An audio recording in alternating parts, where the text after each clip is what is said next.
Hello students, आज की इस वीडियो में हम करेंगे electric field intensity due to a point charge. एक पॉइंट चार्ज के ऊपर जब हमें इलेक्ट्रिक फील्ड इंटेंसिटी निकालनी होती है तो उसका क्या मेथड होगा।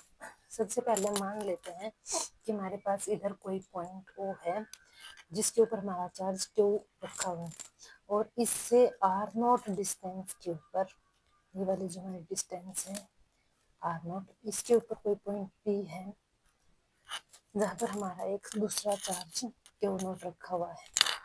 यहाँ पर जो हमारा क्यू है, कैपिटल क्यू है, वो हमारा सोर्स चार्ज, सॉरी, वो हमारा सोर्स चार्ज बोला जाएगा।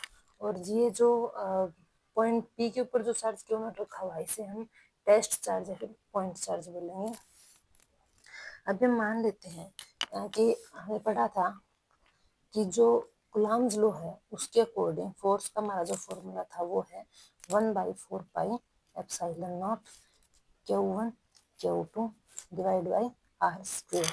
और अगर ये जो आर है तो इसकी डिस्टेंस हमें पता चल रही है तो वो है होगा साथ में आर कैप। ठीक है, अब इन दोनों चार्जेस के बीच में लगने वाला जो फोर्स है उसकी डायरेक्शन होगी रेडियली आउटवर्ड। ठीक है, क्योंकि हम जो हमारा जो टेस्ट चार्ज है, जो पॉइंट चार्ज होता है उसको हम पॉजिटिवली एज्यूम करते हैं और जो हमारा सेंटर में चार्ज होता है वो भी पॉजिटिव होता है। ठीक है, अब उसके बाद है ये जो हमारा आर कैप होता है इसको हम यूनिट वेक्टर बोलेंगे। ठीक है, क्योंकि डायरेक्शन को बता रहा है। अब ये तो था हमारे पास फोर्स का फॉर्मूला। ओके, अब जो इलेक्ट्रिक फील्ड इंटेंसिटी है ये मैंने फोर्स एक वेक्टर क्वांटिटी यहाँ पर वेक्टर एफ होगा। ठीक है, अब हमारे पास जो इलेक्ट्रिक फील्ड है उसका फॉर्मूला होता है vector F divide by q not. इस फिगर के भी आप पर अगर हम फोर्स का फॉर्मूला कैलकुलेट करते हैं तो हमारे पास होगा 1/4 पाई एप्सिलॉन नॉट। जो Q1 है वो हमारे पास कैपिटल Q है और जो Q2 है वो हमारे पास स्मॉल Q नॉट है, डिवाइड बाई जो R है वो हमारे पास R नॉट है तो उसका स्क्वायर कर देंगे और इधर भी R हमारे पास R नॉट कैपिटल। ठीक है, तो इस वेक्टर एफ की वैल्यू को इधर पुट करेंगे तो 1/4 pi epsilon nought q nought r nought cap divide by r nought square. इधर डिवाइड में क्यू नॉट है इसको साथ में लिख देंगे तो हमारे पास आएगा 1/4 pi epsilon nought q r nought cap divide by r nought square. ठीक है, ये हमारे पास इलेक्ट्रिक फील्ड होगा। अब हम मान लेते हैं कि हमारे पास यहाँ पर हमारे तीन एक्सिस हैं, एक्स वाई और जेड।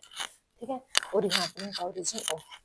यहाँ पर जो वेक्टर आर आई है उस डिस्टेंस पे एक पॉइंट ए है जहाँ पर हमारे पास प्लस क्यू चार्ज रखा हुआ है। फिर एक और पॉइंट बी है जो आर नॉट डिस्टेंस के ऊपर है और जहाँ पर एक charge plus Q not small Q not रखा हुआ है और इनके बीच की जो डिस्टेंस है ये डिस्टेंस है वेक्टर आर आई नॉट, इन दोनों का रिजल्टेंट। ठीक है, और क्योंकि पॉजिटिव पॉजिटिव है तो ये एक दूसरे को रिपेल करेंगे। रिपेल करने की वजह से उनकी जो फोर्स की डायरेक्शन होगी वो होगी रेडियली आउटवर्ड, तो वेक्टर। ठीक है, अब हम देखे चलते हैं हमारे पास जो ओ ए है, जो ओ ए है वो है हमारे पास वेक्टर आर आई की इक्वल। जो ओ यहाँ पर बी के ऊपर एक पॉइंट पी मान लेते हैं जहाँ पर plus Q charge Q not charge रखा हुआ है। तो जो ओ पी है इसकी जो डिस्टेंस है, या फिर इधर दो बजाय हम यहाँ पर सिर्फ पॉइंट पी मान लेते हैं। ठीक है, तो हमारे पास जो वेक्टर ओ पी है वो हो जाएगा वेक्टर आर नॉट। अब जो वेक्टर एफ है उसकी वैल्यू हमने ली थी 1/4 pi epsilon nought q nought divide by are.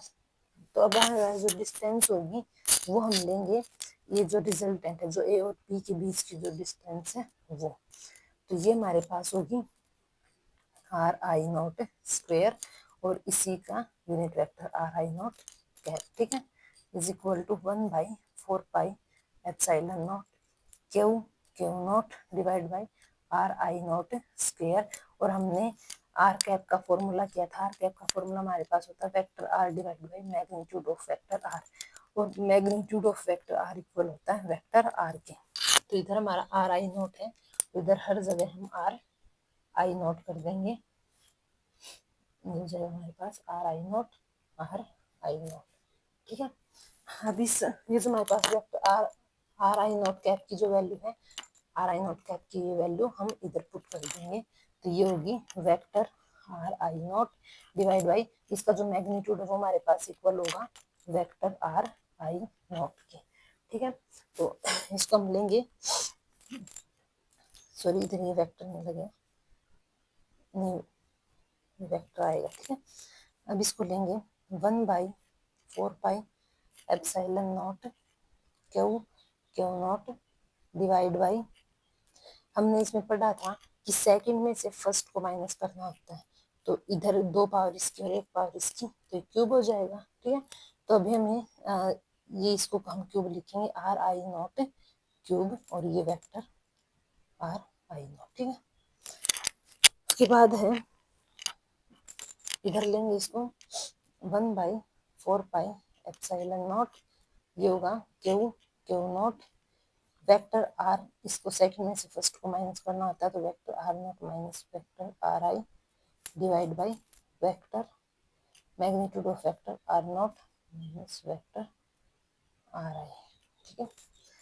जो हमारे पास R not minus R I है, ये हमारे पास किसकी इक्वल लिया है हमने, vector R not minus vector are I, ये हमने वेक्टर आर आई नॉट की इक्वल लिया है, ठीक है। सेकंड में से फर्स्ट को माइनस किया, और जो हमारा आर आई नॉट हो किसकी इक्वल है, ए पी के, तो इक्वल होगा वेक्टर ए पी, ठीक है।